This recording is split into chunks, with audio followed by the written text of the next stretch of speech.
Ah, on n'arrivait pas à l'avoir. Ah non, on était sur des listes d'attente, ça a été très long pour avoir le téléphone dans les maisons. Qu'en 78, il n'y avait pas le téléphone, hein. Il y avait 10 ans de mariage. C'était mes voisins, alors des personnes âgées qui étaient bien entrepreneurs et tout. Ils avaient le téléphone et si je voulais appeler ma famille, j'étais à Laval, je pouvais aller chez eux.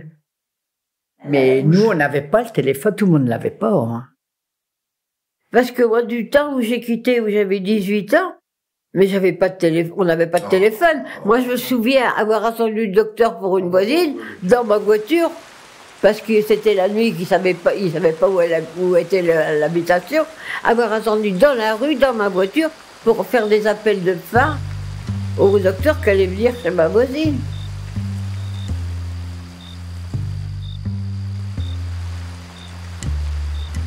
Personne n'avait de téléphone. C'était très tard le téléphone. Les personnes importantes avaient ça, mais comme nous, les gens normaux, pas normaux, on n'avait pas le téléphone.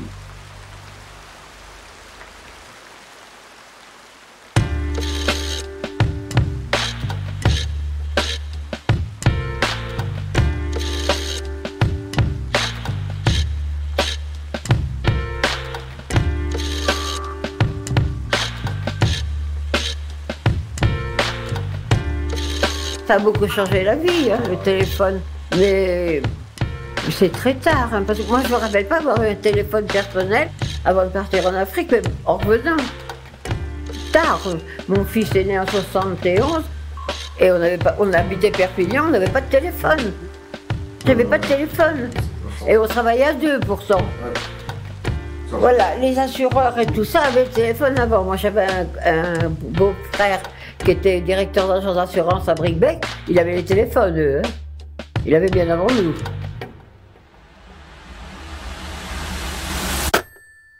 Alors là, je l'ai pris aussitôt que les lignes ont passé dans l'avenue de l'Épinay, là. Parce que de chez moi, il fallait que j'aille courir chez le médecin. Si j'avais un enfant qui était malade, il fallait courir chez le médecin. J'avais pas de téléphone. En campagne, il n'y avait pas beaucoup de personnes qui avaient le téléphone. Hein. C'était très très rare. Hein.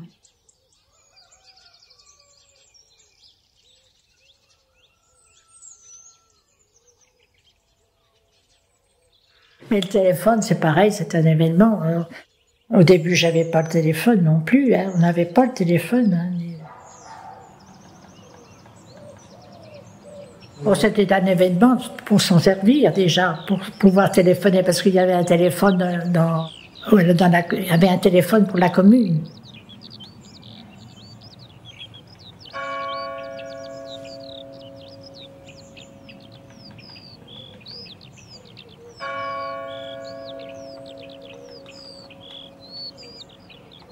Il y avait un téléphone par commune, alors on savait même pas téléphoner. Oh non, c'était pas du luxe, c'était pas du luxe. Vous vous rendez compte quand il fallait aller chercher, on avait besoin d'un docteur et tout ça, hein, fallait, vous vous rendez compte? Mais c'était la commune qui avait fait installer le téléphone à l'épicerie, oui.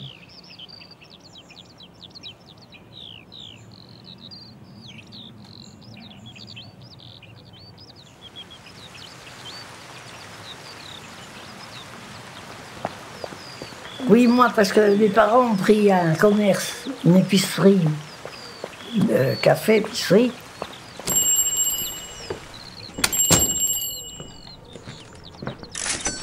Et il y avait un téléphone fixé au mur, avec une petite manivelle. Une manivelle sur le côté, oui. Oui, peut-être. Et forcément, ça rendait service à beaucoup de gens.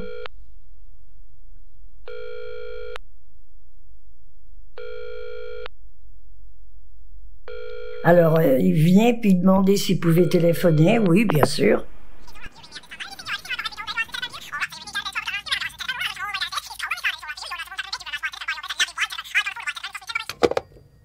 Alors, il téléphonait avec... Il fallait forcément qu'il paie, bien sûr. Hein. Ça coûtait cher. J'avais une copine, moi, qui habitait en campagne.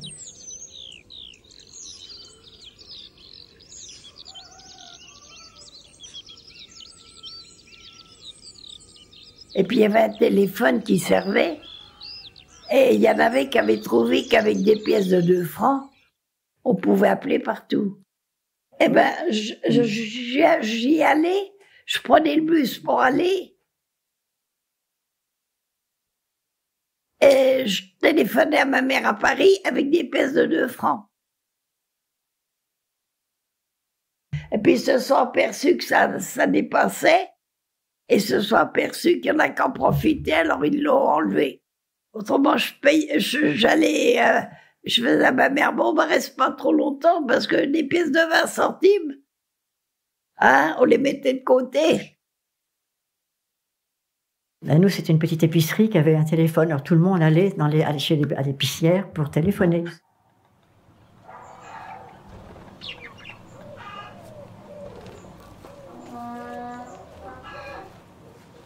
Nous, dans le Nord, il fallait aller dans les fermes pour pouvoir téléphoner au docteur.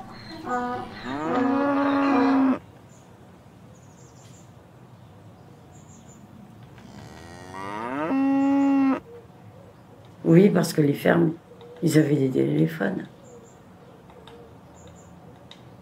Nous, on allait chercher du beurre à la ferme. Et puis de l'huile, on allait... Le boulanger, il n'y en avait pas, mais la ferme, il y avait le téléphone.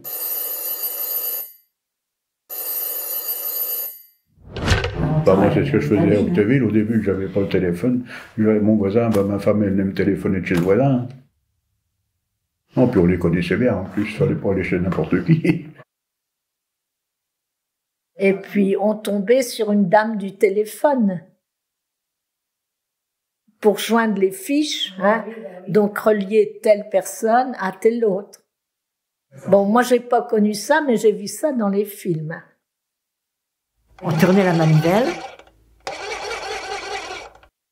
puis on appelait un standard, le standard. Par exemple, nous de Grémouville pour la Coutances, pour appeler le médecin, je vais dire 12, mais je ne me souviens pas du chiffre. Je voudrais le 12 à Coutances. Alors la standardiste branchée, et on avait la communication. Le téléphone qu'il fallait décrocher, composait le standard, pour avoir une hôtesse qui nous transmette, qui nous mette en ligne.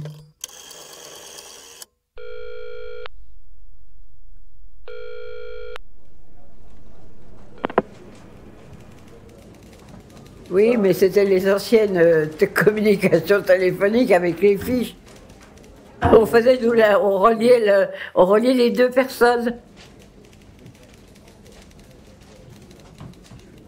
On avait des fiches, comme ça, mais alors il y avait une, c'était pour la personne qui nous appelait, et l'autre, c'était pour la personne qu'on appelait. Puis alors, il fallait écouter les communications.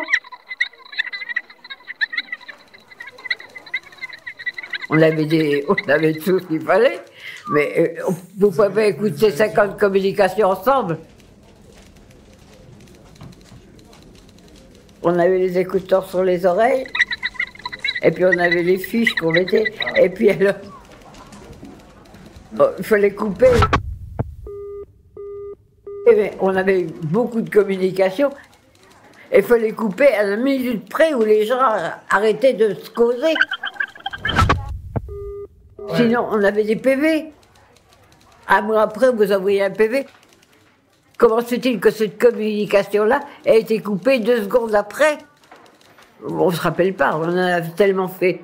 Alors, moi, j'ai quitté à cause de ça, un peu. Parce que c'était atroce. La poste. Madame, est-ce que je peux aller aux toilettes? Ah ben, vous irez quand votre collègue sera rentré. Alors, j'avais 18 ans. Alors, il est en 34. 8 et 4, 12. 3 et 2, 5, 52. Et on nous appelait seulement, parce que nous, les petites dernières, on nous appelait seulement quand les principales ne voulaient pas venir travailler le jour de fête. Alors, on nous envoyait un petit télégraphiste en vélo. Parce que ça existait, les petits télégraphistes en vélo.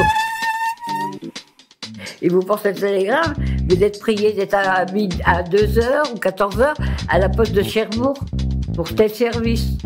Alors, vous comptiez aller vous promener, vous aviez tout prévu, et il fallait tout abandonner, partir à la poste. Et puis on vous faisait des reproches. Voilà, c'est surtout ça. Alors, parce que vous étiez toujours en train d'en regarder, il ne fallait pas écouter. Si vous prenez à écouter, qu'est-ce que vous faites? Vous écoutez parce qu'il y avait les surveillants. Qu'est-ce que vous faites? Vous écoutez ces communications? Ben non, on attend de voir où ils en sont dans leur communication pour voir si on peut couper.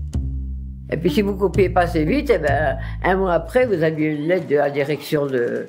C'était Coutances, à ce moment-là. Vous disant, oh, mais pourquoi ne vous pas couper cette communication à temps? On s'en fichait, hein. On en avait tellement que c'était plus la peine de... Hein.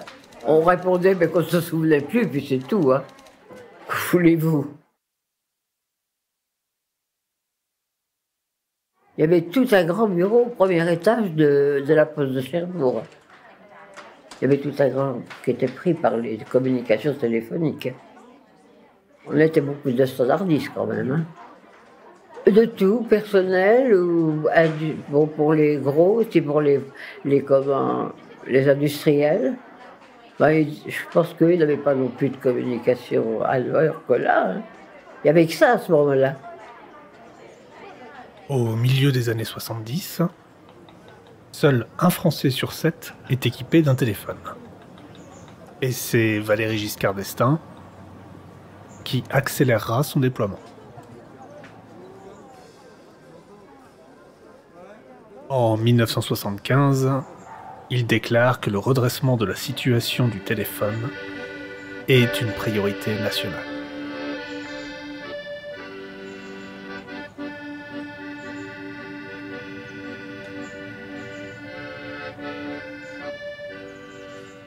Au revoir. Moi, c'est quand je suis... En fait, j'ai eu le téléphone de sitôt que j'étais muté à Rueil. C'était à cause de mon travail, parce que c'était pas pour le boulot. C'était personnel. Mais on pouvait me contacter à tout moment, si vous voulez. C'était une obligation, presque. Et quand je suis arrivé à Cherbourg, c'était la même chose, hein. On m'a dit, quand je suis arrivé à Rueil, on m'a dit, faut que tu fasses installer le téléphone chez toi. Bon, bien chef. Mais, sauf que, enfin, je vous parle de ça quand j'étais à Rueil, on avait des postes droits. D'ailleurs, on ne le demandait pas, on nous le donnait. Monsieur le directeur du PTT de je sais pas quoi, monsieur Intel a besoin du téléphone pour son travail. Je serais reconnaissant de bien vouloir lui faciliter la chose en le faisant le mettre au plus tôt chez lui. Oh, c'est quand ma fille est rentrée à Caen aux études. Elle vient de passer son bac. Donc elle est partie à Caen au collège, enfin au lycée, à Caen, quoi, les études. Et puis mon fils est rentré à l'Institut Lemonnier.